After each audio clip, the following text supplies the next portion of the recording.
Assalamualaikum warahmatullahi wabarakatuh. Perkenalkan, nama saya Nazwa Syafera, kelas B Pendidikan Sejarah. Di sini, saya akan mereview buku dari Rusdi Effendi yang berjudul Geografi dan Ilmu Sejarah, Deskripsi Geografi untuk Ilmu Bantu Sejarah.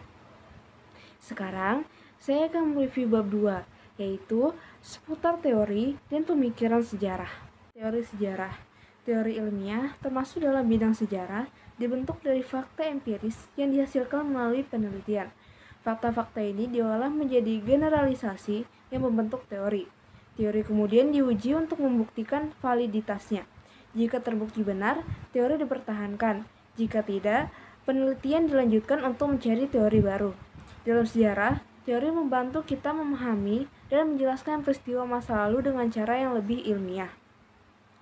Meskipun penelitian sejarah bertujuan untuk objektif, tetapi ada unsur subjektivitas yang mempengaruhi sudut pandang sejarawan. Menurut Stuart, teori memainkan peran penting dalam menghubungkan berbagai fenomena yang tampaknya terpisah agar dapat dipahami sebagai satu kesatuan yang lebih besar. Selanjutnya adalah teori gerak sejarah. Teori gerak sejarah melihat perkembangan peristiwa dalam urutan kronologis dan evolutif sejarah. Berbagai peradaban dipengaruhi oleh banyak faktor, seperti kekuatan supranatural, hukum, alam, individu besar, atau masyarakat. Di pusat gerak sejarah adalah manusia, baik sebagai aktor bebas yang menentukan nasibnya sendiri, otonom, maupun yang dikendalikan oleh kekuatan luar, heteronom. Dalam sejarah, terdapat 3 aliran utama. Yang pertama adalah aliran siklis. Sejarah dipandang sebagai siklus berulang, di mana peradaban bangkit, mencapai puncak, lalu runtuh dan mengulangi siklus tersebut. Yang kedua, aliran religius. Sejarah dianggap sebagai hasil kehendak Tuhan yang sudah ditentukan dan mengikuti rencana ilahi. Yang ketiga, aliran evolusi.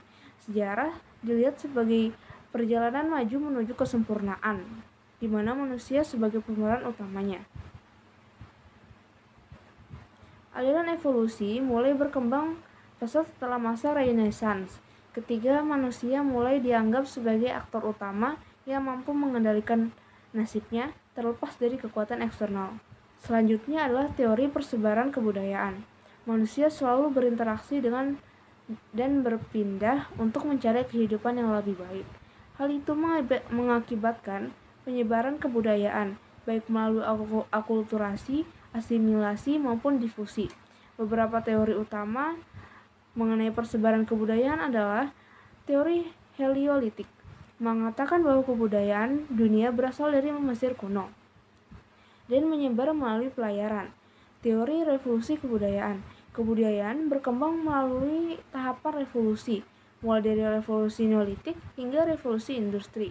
Selanjutnya adalah teori perubahan kebudayaan, menggambarkan kebudayaan berubah secara multilinear dipengaruhi oleh faktor lingkungan, sosial, dan ekonomi.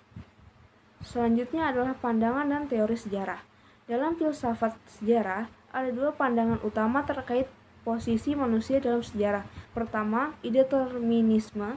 Manusia dianggap memiliki kebebasan dalam menentukan nasibnya sendiri dan arah perkembangan sejarah. Yang kedua, determinisme. Nasib manusia dianggap ditentukan oleh kekuatan eksternal seperti Tuhan, alam, hukum, atau nasib yang sudah ditakdirkan. Tokoh-tokoh seperti Santo Agustinus dan Ibnu Khaldun memiliki pandangan yang berbeda. Santo Agustinus melihat sejarah sebagai bagian dari kehendak Tuhan, di mana nasib manusia sudah ditentukan oleh rencana ilahi. Di sisi lain, Ibnu Khaldun memandang sejarah sebagai proses yang progresif dan linear, di mana peradaban manusia berkembang berdasarkan kondisi sosial, ekonomi, dan geografi. Selanjutnya adalah pemikiran sejarah nasional Indonesia. Pemikiran sejarah nasional Indonesia turut dipengaruhi oleh tokoh-tokoh seperti Muhammad Yamin dan Sartono Kartodirjo. Yamin adalah seorang intelektual dan politikus yang menekankan pentingnya nasionalisme dalam penulisan sejarah. Ia berpendapat bahwa sejarah Indonesia harus dipahami oleh konteks yang lebih luas, tidak terbatas pada peristiwa-peristiwa lokal. Sartono Kartodirjo, sejarawan terkemuka, memfokuskan kajian pada peran rakyat kecil dalam sejarah Indonesia. Ia menggunakan pendekatan multidimensional termasuk perspektif ilmu sosial untuk memahami sejarah secara mendalam. Sartono juga menyoroti pentingnya sejarah dalam membentuk identitas nasional dan memperkuat prinsip-prinsip persatuan dan kemerdekaan. Sekian dari saya. Mohon maaf jika ada salah kata. Assalamualaikum warahmatullahi wabarakatuh.